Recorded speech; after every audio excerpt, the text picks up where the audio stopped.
जय जगन्नाथ सांग मैंने आपण मानक पुणी थे स्वागत करुच्ची थबिर study point YouTube channel new session को गत 10 वर्ष माने 2014 ठारू 2023 पर्यंत ओ त्रिबुल एससी जेते गुडी एग्जाम कंडक्ट करिछि आगामी एग्जाम को दृष्टि रे रखी मु आपण मानक पई प्रीवियस 10 वर्ष जीके सीरीज नहीं आसीथिली। आजिरो सेशन होउछि पार्ट 2 सेशन। जो माने पार्ट 1 देखि नाहंती मु डिस्क्रिप्शन रे सही वीडियो रे लिंक प्रोवाइड करि देइछि, आपण माने सेठा को जाई देखि परिबे। प्रीवियस ईयर क्वेश्चन सेशन आनिबार मुख्य रीजन होउछि ओ त्रिबुल एससी रो आजि पर्यंत जेते गुडी एग्जाम होइछि क्वेश्चन बहुत रिपीट होइछि एवं सेम लेवल रो क्वेश्चन आसुछि। तेनु ओ त्रिबुल एससी रो प्रीवियस ईयर क्वेश्चन गुडी को आपण मानक पई बहुत इंपोर्टेंट रहिबो। आजिर ई क्लास रे मो केते इंपोर्टेंट एक्स्ट्रा इन्फॉर्मेशन कहिबी, आपण माने से एक्स्ट्रा इन्फॉर्मेशन को नोट डाउन करि रखंतु। एही extra information exam point of view रो बहुत यूजफुल रहिबो। जदि आजिर एही सेशन टी आपण मानक भलो लागिबो ताहाले निहाती भाबरे समस्त ठारू गोटे गोटे लाइक मु आशा करिवि। वीडियोटी को सांगा मानक सह शेयर करंतु एवं जो माने मो चैनल को सब्सक्राइब करि नाहंती मो चैनल को सब्सक्राइब करी ऑल नोटिफिकेशन को ऑन करि दियंतु, जहा द्वारा वीडियोटी अपलोड करिबा संगे संगे आपनक निकट रे मो वीडियोटी सर्वप्रथमे पहुंच परिबो। चलंतु डेरी करिबानी आजिर फर्स्ट क्वेश्चन देखिबा। पार्ट 1 रे हमें question number 1 to question number 20 पर्यंत डिस्कशन करथिले। आज हमें क्वेश्चन 21 टू क्वेश्चन 40 पर्यंत हम डिस्कशन करिबा। देखो question number 21, atmospheric humidity is measured by वायुमंडल आर्द्रता केउ जंत्र द्वारा माप करा जाए। एहार करेक्ट आंसर हम कौन? Option D hygrometer. हाइग्रोमीटर जंत्र द्वारा वायुमंडल आर्द्रता को मपा जाए। देखो क्वेश्चन 21 रे जो आसीथिला एटमॉस्फेरिक ह्यूमिडिटी केउ जंत्र द्वारा माप करा जाए बा वायुमंडल आर्द्रता केउ जंत्र द्वारा माप करा जाए, ठीक सही रिलेटेड मु केते गुडी इंपोर्टेंट इंस्ट्रूमेंट गुडी को आनिछि एवं ताहार काम कौन से विषय में जानिबा। देखो प्रथमे देइछि कोन 12 मीटर। 12 मीटर रो काम कौन? देखो वायुमंडल रो आर्द्रता बा एटमॉस्फेरिक ह्यूमिडिटी जदि पचारला आपनकर आंसर हम कोन? हाइग्रोमीटर। जदि से पचारला एटमॉस्फेरिक प्रेशर केउ जंत्र द्वारा मापा करा जाए ताहा हैला कोन? 12 मीटर। नेक्स्ट विंड रो स्पीड मापिया पई एनीमोमीटर को व्यवहार करा जाए। इवापोर ट्रांसपिरेशन पई लाइसीमीटर को व्यवहार करा जाए। इलेक्ट्रिक करंट रो स्ट्रेंथ मेजर करबा पई एमीटर व्यवहार करा जाए। सेमिति हीट रेडिएशंस पई बोलोमीटर। प्लांट मानकर ग्रोथ मेजरमेंट करबा पई क्रेस्कोग्राफ। केमिकल रिएक्शन रो हीट मेजर करबा पई कैलोरीमीटर यूज करा जाए। ठीक सही परी प्यूरिटी ऑफ मिल्क पई लैक्टोमीटर। बॉडी रो टेम्परेचर मापिया पई कोन? थर्मोमीटर जंत्र को व्यवहार करा जाए। एगुडी को बहुत बहुत इंपोर्टेंट रहउची, तेनो एगुडी को टिके नोट करी रखि दियंतु। Question number 22, what type of rock is called? कोइला केउ प्रकार रो शिला ओटे। एहार करेक्ट आंसर हम कोन? Option C sedimentary rock. Sedimentary rock को हमें कोन कहउचे? ओडिया रे अवक्षिप्त शिला बोली कहउचे। कोइ जेमिति अवक्षिप्त शिला बा सेडिमेंटरी रॉक रो गोटे एग्जांपल, सही परी सेडिमेंटरी रॉक रो अन्य केतरे एग्जांपल हैला कोन? लाइमस्टोन। नेक्स्ट हैला कोन? सैंडस्टोन। एगुडी को मध्य कोन? सेडिमेंटरी रॉक बा अवक्षिप्त शिलार गोटे गोटे एग्जांपल। हेले प्रथमे देखंतु अवक्षिप्त शिला माने कोन? आग्नेय शिला अवक्षय हैला परे पानी ओ पवन द्वारा बही आसी से कोन हबो? गोटे उपत्यका अंचल रे जमा हबो एवं सेठारे से कोन करिवो? गोटे शिलार स्तरटी सृष्टि करिवो। ताकू ही हमें कोन कहबा? अवक्षिप्त शिला बा सेडिमेंटरी रॉक बोली हमें कहबा। ऑप्शन ए रे जो देइछि देखंतु इग्नियस रॉक बा जाहाको हमें आग्नेय शिला बोली कहबा। आग्नेय शिला काहाको कहवा जाय? भूगर्भरे मैग्मा जो रही ताहा पृथ्वीर आभ्यंतरीण चापरे पृथ्वी पृष्ठ उपर को बाहरुची एवं से पृथ्वी पृष्ठ उपर को जो बाहरुची ताहा सेटारे ठंडा होउची एवं ठंडा बा शीतल हैला परे से गुटे शिलार आकारटी नेउची एवं से शिला को हमें कोन कहबा? इग्नियस शिला बा आग्नेय शिला बोली कहबा। एवं ए इग्नियस रॉक को कोन कहउची? Primary rock. कोन रो? प्राइमरी रॉक बा प्राथमिक शिला बोली इग्नियस रॉक को कहा जाउची। कोल बा कोइला जेमिति सेडिमेंटरी रॉक रो गोटे एग्जांपल, ठीक से परी इग्नियस रॉक रो भी केते गुडी एग्जांपल गुडी कहला। प्रथम हैला कोन? एंडेसाइट। एंडेसाइट। सेकंड हैला कोन? बेसाल्ट। बेसाल्ट आ गुडी हैला कोन? रायोलाइट। ए तीनोटी हैला कोन? आपनकर इग्नियस रॉक रो एग्जांपल गुडी को। एवं ऑप्शन बी रे देखुचंदी आपण कोन? Metamorphic rock. मेटामॉर्फिक रॉक माने कोन? रूपांतरित शिला। रूपांतरित शिला काहाको कहवा जाउची? आग्नेय शिला एवं अवक्षिप्त शिला भौतिक परिवर्तन होगी जो शिला तैयारी होची से शिला को आम कौन कह मेटामॉर्फिक रॉक रूपांतरित शिला बोली कहबा एवं यार एग्जांपल होची कोन स्लेट मार्बल एगुड़ी होची कोन आपनकर मेटामॉर्फिक रॉक रा उदाहरण। Question number 23 the instrument used for recording earthquake wave is भूमिकंपर तरंग माप पई व्यवहार करा जाउथवा यंत्रटी कोन। यार करेक्ट आंसर हो कोन ऑप्शन डी सेस्मोग्राफ। सेस्मोग्राफ होची गोटे यंत्र जो यंत्र द्वारा भूमिकंपर तरंग माप करा जाय। हेले देखंदो अर्थक्वेक रो वेव रिकॉर्डिंग करिया पई कोन व्यवहार करा जाय सेस्मोग्राफ यंत्रटी को व्यवहार करा जाय। जदि क्वेश्चन पचारिबो अर्थक्वेक केउ यूनिट रे मेजरमेंट करा जाय ताहार आंसर हो कोन रिक्टर स्केल। रिक्टर स्केल बुझी पाले क्यों यूनिट रे मेजरमेंट करा जाय ताहा हो रिक्टर स्केल एवं क्यों यंत्र द्वारा माप करा जाय ताहा होची कोन सिस्मोग्राफ। और देखंदो जो सिस्मोग्राफ अछि फर्स्ट सिस्मोग्राफ केबे इन्वेंट करा हितला 132 एडी रे 132 एडी रे फर्स्ट सिस्मोग्राफ इन्वेंट हितला एवं किए इन्वेंट करथिले से होजंदी किए Zhang Heng. Zhang Heng Zhang Heng होजंदी जने चाइनीज एस्ट्रोनॉमर एवं मैथमेटिशियन से कोन करथिले 132 एडी रे फर्स्ट सिस्मोग्राफ इन्वेंट करिथिले। ऑप्शन ए रे देछि देखंतु बारोग्राफ। बारोग्राफ कोन आमे पूर्व क्वेश्चन रे पढ़ी थिले बारोमीटर विषय रे। बारोमीटर कोन बारोमीटर रे एटमॉस्फेयर रो प्रेशर मपा जाय एवं जो प्रेशर ता मपा जाय एटमॉस्फेयर रो ताकू रेकॉर्ड केउतरे करा जाय बारोग्राफ रे करा जाय। केउतरे रेकॉर्ड करा जाय बारोग्राफ यंत्र रे रेकॉर्ड करा जाय एवं एहा कोन चार्ट द्वारा दर्शा जाय थाए। ए जो रेकॉर्ड करिवो ताहा केउ द्वारा दर्शाइबो चार्ट द्वारा ये दर्शाइबो। ऑप्शन बी रे देखंतु हाइड्रोग्राफ। हाइड्रोग्राफ माने कोन स्ट्रीम रो फ्लो किंबा स्टेज रेकॉर्ड करिया पई कोन व्यवहार करा जाय हाइड्रोग्राफ यंत्रटी को व्यवहार करा जाय। एवं जो रहिला ऑप्शन सी रे रहिला पेंटोग्राफ। पेंटोग्राफ माने कोन ये गुडे instrument for duplicating a motion किंबा ज्योमेट्रिक शेप रो रेड्यूस एनलार्ज करिबा पई कोन करा जाय पेंटोग्राफ यंत्रटी को व्यवहार करा जाय। Question number 24 which one of the following pairs of seas or oceans does the Suez Canal connect. से कहिछ कोन निम्नलिखित मध्यरु सुएज कैनाल केउ दुईटी सागर किंबा महासागर को संयोग करे। यार करेक्ट आंसर हो कोन option C Mediterranean Sea and Red Sea. भूमध्य सागर एवं लोहित सागर को संयोग करिवा कैनाल रो ना कोन सुएज कैनाल। एवं ए सुएज कैनाल कहार बॉर्डर हिसाब रे काम करूची बोली जदि पचारिबो Africa and Asia. Africa and Asia रो बॉर्डर हिसाब रे ये काम करूची। एवं ऑप्शन डी रे देखंतु कोन दैछि अटलांटिक ओशियन एवं पैसिफिक ओशियन। अटलांटिक ओशियन एवं पैसिफिक ओशियन को संयोग करिवा कैनाल रो ना कोन पानामा कैनाल। की कैनाल पानामा कैनाल। एवं ए पानामा कैनाल कोन करछि अटलांटिक ओशियन एवं पैसिफिक ओशियन को संयोग करूछि। एवं रहिला आपनकर कोन मेडिटेरेनियन सी एवं रेड सी को संयोग करूछि कोडा Suez Canal. Question number 25 how many numbers of states share their border with Odisha. केतोटी राज्य ओडिसा रो सीमा को लागि अछंती बोली से क्वेश्चन पचारिछि। एहर करेक्ट आंसर हो कोन ऑप्शन सी चारोटी। चारोटी स्टेट बा राज्य ओडिसा रो सीमा को लागि छंती। सेगुडी को कोन गोटे होची छत्तीसगढ़, सेकंड होची आंध्र प्रदेश, थर्ड होची झारखंड, फोर्थ होची वेस्ट बंगाल। माने रखिथिबे छत्तीसगढ़ कोठे अछि आपनकर वेस्ट एंड नॉर्थर्न वेस्ट रे अछि, आंध्र प्रदेश अछि आपनकर साउथ रे, झारखंड एंड वेस्ट बंगाल ए दिटा स्टेट रोच आपनकर नॉर्थ रे। पिला माने बहुत कंफ्यूजन होचंदी ए क्वेश्चन रे कांगे आंसर 4 हबो ना 5 हबो बोली से माने कंफ्यूज होचंदी। किंतु एहर करेक्ट आंसर हो कोन ऑप्शन सी चारोटी। काहेंगे आंध्र प्रदेश जो स्टेट रहिछि से आंध्र प्रदेश स्टेट केबे हैला 2014 रे कोन हैला से आंध्र प्रदेश स्टेट तारो अलग है कि सेपरेट स्टेट हैला। किंतु 2014 परे जो तेलंगाना स्टेट अलग हैला ताहा कोन करनी ओडिसा रा सीमा को से स्टेट टे लागिनी। तेनो एहर करेक्ट आंसर हो कोन ऑप्शन सी चारोटी। देखंतु ओडिसा जियोग्राफी ऊपर मु गोटे वीडियो टी अपलोड करिछि। जदि आपण माने के देखि नथिबे सेटा को जाई देखंतु काहेकि ए क्वेश्चन को रिलेटेड क्वेश्चन गुडी को मु बहुत किछि सेते डिस्कशन करिछि। Question number 26 which type of climate does Odisha enjoy. Odisha रो केउ प्रकार जलवायु अनुभूत हुए।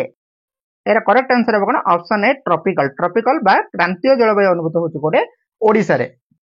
ट्रॉपिकल क्लाइमेट माने कोन हाई टेम्परेचर हाई ह्यूमिडिटी थिबो मीडियम टू हाई रेनफॉल होउथिबो एवं शॉर्ट एंड मिल्ड विंटर एई प्रकार टाइप रो क्लाइमेट को हमें कोन कहबा ट्रॉपिकल मॉनसून कहबा जहा कि हमर ओडिसा रे अनुभूत हेउची। ओडिसा रो एवरेज डेली हाई टेम्परेचर केते 32 डिग्री सेंटीग्रेड 32 डिग्री सेंटीग्रेड होची कोन ओडिसा रो एवरेज डेली हाई टेम्परेचर एवं ओडिसा रो नॉर्मल रेनफॉल जदि पचारिबो से केते 1451.2 mm बा मिलीमीटर होची कोन ओडिसा रो नॉर्मल रेनफॉल ले ओडिसा रे प्राय 75% टू 80% रेनफॉल को मास रे होची जून टू सेप्टेम्बर मास रे कोन होची 75 टू 80% रेनफॉल रिसीव होची ओडिसा रे। ओडिसा रो लैटिट्यूड लॉन्गिट्यूड विषय रे आपण माने जानि थिबे मु पूर्व क्लास रे भी कहिची ओडिसा रो लैटिट्यूड केते 17.49 north latitude to 22.34 north latitude एवं लॉन्गिट्यूड केते 81.27 east longitude to 87.29 east longitude पर्यंत। ए क्वेश्चन गुडी को सब गुडी को मु ओडिसा जियोग्राफी रे ऑलरेडी मु वीडियो टी अपलोड करछि आपण माने जे देखि दियंतु टिके। आउ गोटे रहिला कोन ओडिसा रो कोस्टल लेंथ जदि पचारिबो ओडिसा रो कोस्टल लेंथ केते किलोमीटर 485 किलोमीटर होची ओडिसा रो coastal length. Question number 27 the river Budhabalang has been originated from Budhabalang नदी रो उत्पत्ति केउठारु होईची एहार करेक्ट आंसर हबो कोन ऑप्शन डी सिमिलीपाल पर्वत रो कोन होईची बुढ़ाबलंग नदी ओरिजिनेट होईची एवं जो सिमिलीपाल हिल रहिची ता को डिस्ट्रिक्ट रे रहिची मयूरभंज डिस्ट्रिक्ट रो सिमिलीपाल पर्वत रो बुढ़ाबलंग नदी रो उत्पत्ति होईची। देखंतु ऑप्शन ए रे दीची नीलगिरी हिल केउ डिस्ट्रिक्ट रे अछि बालेश्वर। देवमाली हिल जानि थिबे आपण highest mountain peak of Odisha जदि पचारला आपनकर हबो कोन देवमाली हिल एवं ए देवमाली हिल केउ डिस्ट्रिक्ट रे अछि कोरापुट डिस्ट्रिक्ट रे अछि।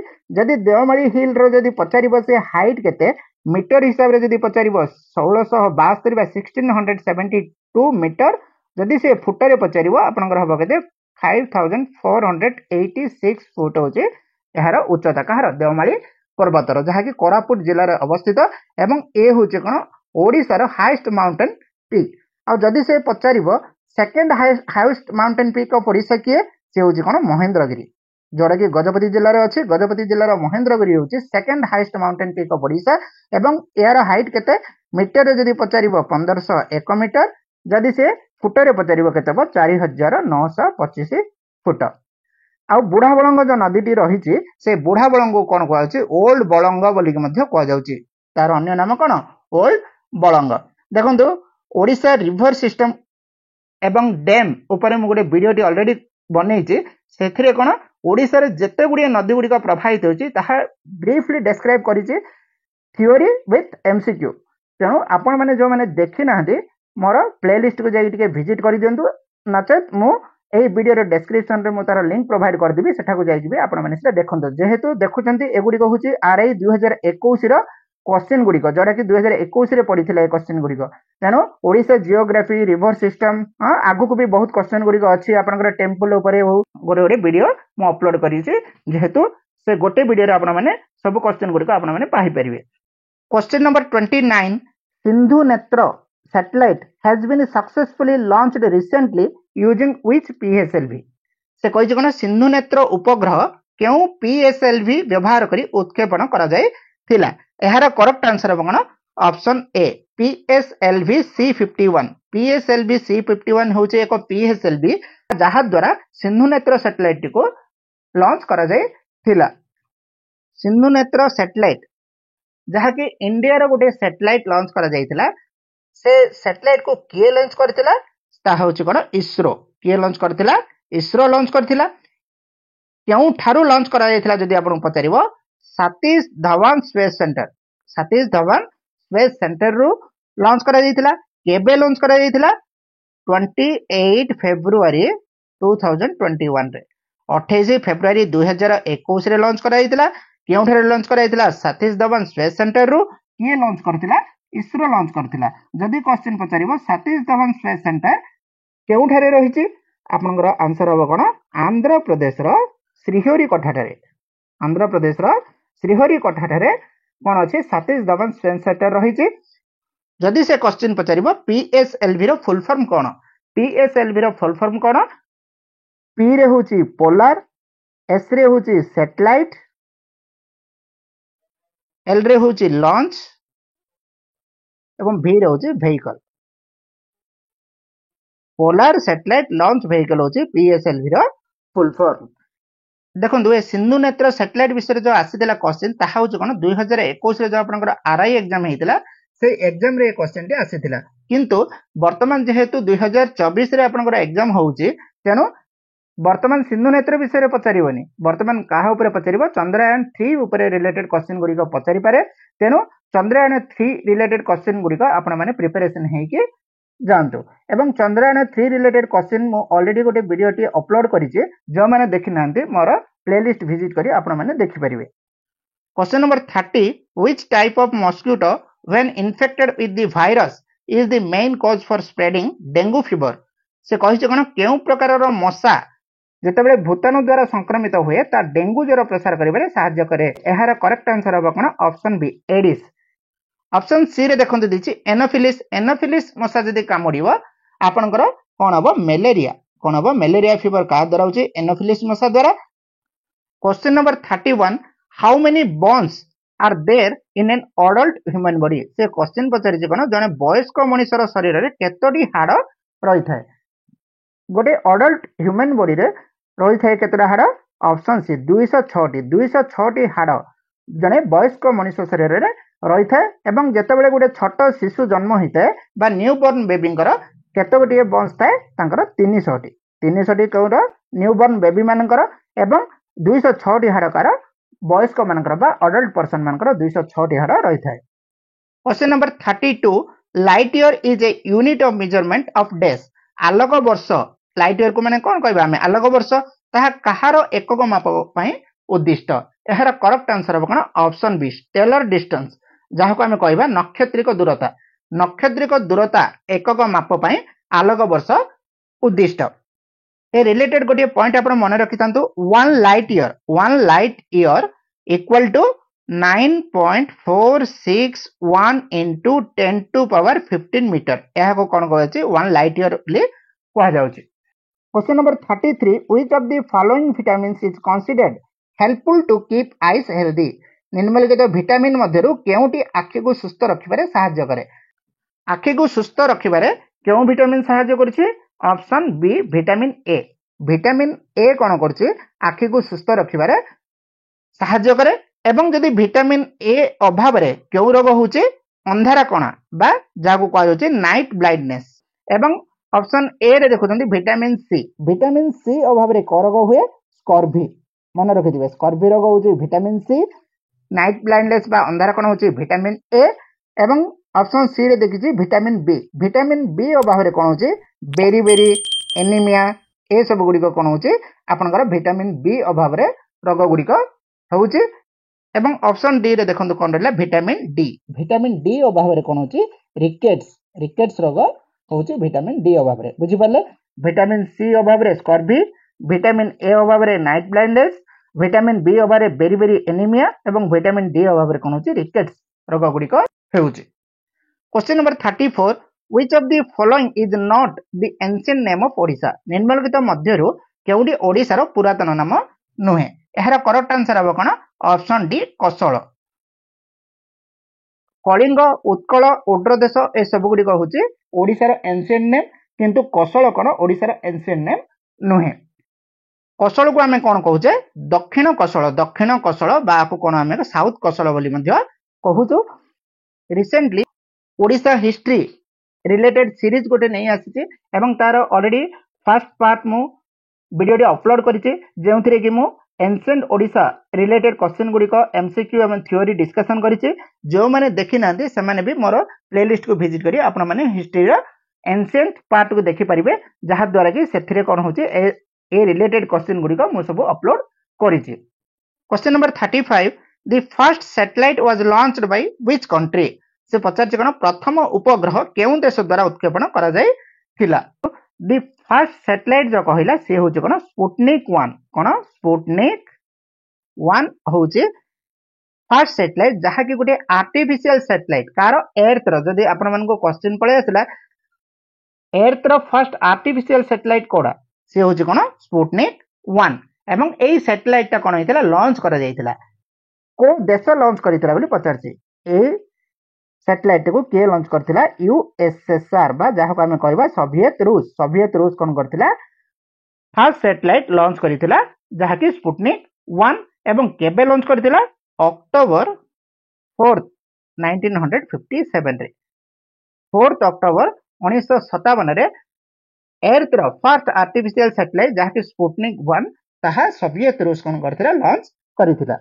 Question number 36 the first nuclear reactor of India is Bharat रो प्रथम पारमाणविक रिएक्टर नाम कोन बोली से पचारिछि यार करेक्ट आंसर हो कोन ऑप्शन सी अप्सरा अप्सरा होछि फर्स्ट न्यूक्लियर रिएक्टर कोरो इंडिया रो केवल इंडिया रो नुए एशिया रो मध्य फर्स्ट न्यूक्लियर रिएक्टर कोन अप्सरा एवं ए अप्सरा डिजाइन किए करथिले डॉक्टर होमी जहांगीर भाभा मन रखिथिबे होमी जहांगीर भाभा ए कोन करथिले अप्सरा जोड़ा के फर्स्ट न्यूक्लियर रिएक्टर को डिजाइन करथिले केबे करथिले 1955 मसिया रे करथिले केउठारे डिजाइन करथिले भाभा एटॉमिक रिसर्च सेंटर मन रखिथिबे भाभा एटॉमिक रिसर्च सेंटर सेही ठारे कोन करथिले डिजाइन करथिले होमी जहांगीर भाभा 1955 मसिया रे कोन अप्सरा जोड़ा के first nuclear reactor Homi Jehangir Bhabha आंकु कोन को जाउचे father of Indian nuclear programme मन रखिथिबे फादर ऑफ इंडियन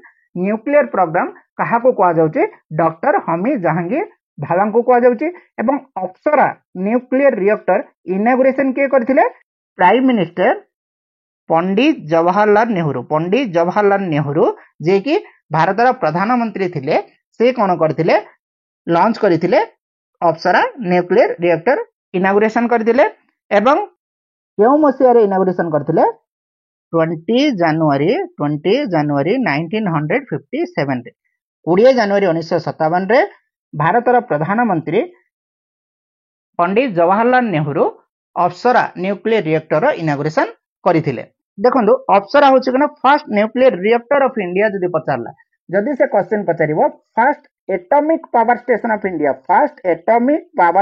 इंडिया जदि से पचारला ताहले आंसर अब कोन आपनकर Maharashtra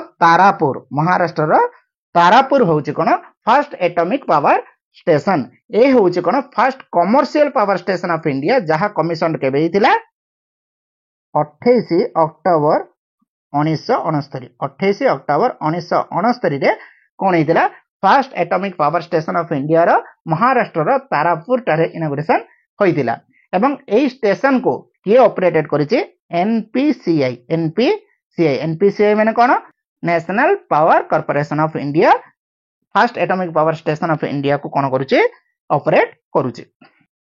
question number 37 bleaching powder is made from bleaching powder केउ थिरु प्रस्तुत प्रथमे जानंतु ब्लीचिंग पाउडर किमिति उत्पत्ति होछि बा प्रोड्यूस किमिति होछि कैल्शियम हाइड्रोक्साइड सहित कोन मिछि क्लोरीन ए दुटा मिसी के कोन होछि ब्लीचिंग पाउडर उत्पत्ति होछि जो कैल्शियम हाइड्रोक्साइड रहिला आको कोन कहछि स्लेक्ट लाइम बोली कहा जाउछि एवं ए स्लेक्ट लाइम सहित क्लोरीन जदि रिएक्ट हैला तेबे कोन होछि आपनकर ब्लीचिंग पाउडर टे उत्पत्ति होछि जहा कि option D lime and chlorine हबा करेक्ट आंसर जदि क्वेश्चन पचारिबा आपन को ब्लीचिंग पाउडर केमिकल नेम कोन से होछि कोन मन रखंदु कैल्शियम हाइपोक्लोराइड होछि ब्लीचिंग पाउडर केमिकल नेम जदि से केमिकल फार्मूला ब्लीचिंग पाउडर पचारला ताहा कोन हबो CA(ClO2) बा जहा को हम कहबा CaOCl2 ए होछि कोन ब्लीचिंग पाउडर केमिकल रो formula.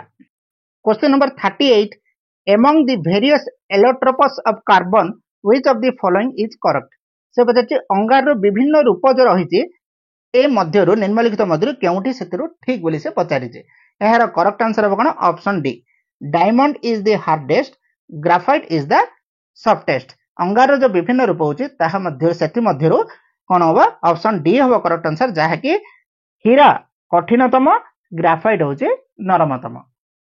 Question number 39 the sun temple at Konark is known as Konark रो सूर्य मंदिर को कोन कहा जाय बहुत थरे क्वेश्चन आसी जे जाके आरे 2021 रे क्वेश्चन रे भी आसीथिला एहार करेक्ट आंसर होबा कोन ऑप्शन बी ब्लैक पागोडा कहा कहै छी सन टेंपल बा कोणार्क रे थिबा सन टेम्पल को कोन गाउची ब्लैक पगोडा बोली कहा जाउची एवं अन्य दुईटा भी आपण मन रखिथांतो से होची कोन व्हाइट पगोडा एवं आउटे रहउची पीस पगोडा।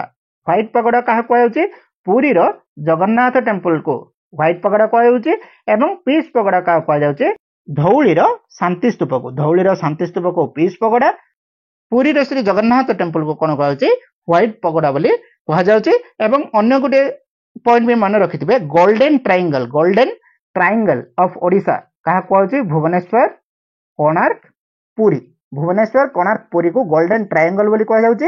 जदि से क्वेश्चन पचारिबो डायमंड ट्रायंगल कहा कहा जाउची डायमंड ट्रायंगल होची रत्नगिरी ललितगिरी उदयगिरी रत्नगिरी ललितगिरी उदयगिरी को डायमंड ट्रायंगल बोली कहा जाउची। देखंतु टेम्पल रिलेटेड क्वेश्चन गुडी को भी आपनकर एग्जाम रे आसुची मन रखंतु को टाइप रो बा को लेवल रो क्वेश्चन आसुची सेटा टिके मन रखंतु जेहेतु एई फेमस टेम्पल जेते गुडी हमर ओडिसा रे रहिची बा ओडिसा रे थिबा प्रसिद्ध मंदिर रिलेटेड मु गुडी वीडियो टी ऑलरेडी अपलोड करूची सेथिरे ओडिसा रे थिबा जेते मंदिर गुडी को प्रसिद्ध मंदिर तापर डिटेल मु डिस्कशन करिची जो माने देखिनांते से वीडियो टी मोर प्लेलिस्ट को विजिट करी आपण माने देखि परिबे। Question number 40 which of the following disease is related to corona virus निम्नलिखित केउ रोग कोरोना भूताणु संबंधी एहार करेक्ट आंसर अब कोन both A and B option C अब आपनकर करेक्ट आंसर जो रहिला कोन ऑप्शन ए रे रहिला एमईआरएस रो फुल फॉर्म कोन एम रे होची मिडिल ई रे ईस्ट आर रे रेस्पिरेटरी एस रे सिंड्रोम मन रखंतु मिडिल ईस्ट रेस्पिरेटरी सिंड्रोम ए होची कोन एमईआरएस रो फुल फॉर्म एवं एटा फर्स्ट आइडेंटिफाइड कोड हितिला सऊदी अरेबिया रे ए कोन हितिला फर्स्ट आइडेंटिफाई हेतिला केबे हेतिला 2012 मसिया रे एवं सेकंड होची देखंतु एसएआरएस माने कोन एस रे होची सीवियर ए रे होची एक्यूट आर रे रेस्पिरेटरी एस रे सिंड्रोम एसएआरएस रो फुल फॉर्म कोन सीवियर एक्यूट रेस्पिरेटरी सिंड्रोम एवं ये फर्स्ट आइडेंटिफाई कोड हेतिला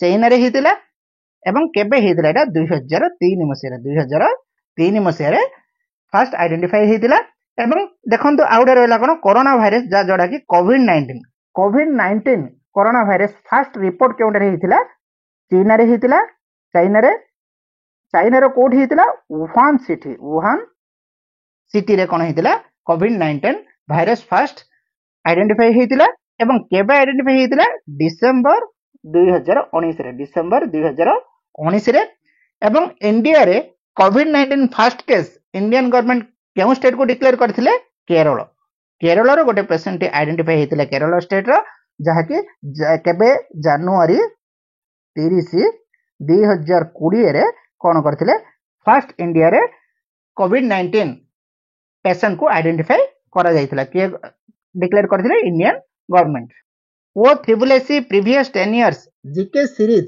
जो मु आरंभ करिछि ताहा केबे 2014 रु 2023 पर्यंत तार पार्ट 1 ऑलरेडी वीडियो बा सेशन मु अपलोड करि सारिछे ए होछि पार्ट 2 थिला आजिरो एवं आज जो 21 नंबर टू 40 नंबर हमें क्वेश्चन डिस्कशन कले सेति मध्ये आपन पय गोटे क्वेश्चन मु नै आछि क्वेश्चन कोन है the first satellite was launched by which country प्रथम उपग्रह केउ देश द्वारा उत्क्षेपण करा जाय थिला एहार आंसर आपण माने कोन करिवे कमेंट माध्यम रे जणैबे। आज रो क्लास रे हमें previous last 10 years GK series रो सेकंड पार्ट को डिस्कशन कले जदि आज रो सेशन टी आपण मानको भलो लागिथिबो ताहाले मु निहाती बाबरे समस्त ठारो गोटे लाइक आशा करूची वीडियो टी को सांग मानक सह शेयर करंतु एवं जो माने मो चैनल को सब्सक्राइब करि नहंती मो चैनल को सब्सक्राइब करी ऑल नोटिफिकेशन को ऑन कर दियंतु जहा द्वारा मो वीडियो अपलोड करबा संगे संगे आपन निकट रे नोटिफिकेशन पहुंचबो। Thanks to all. जय जगन्नाथ।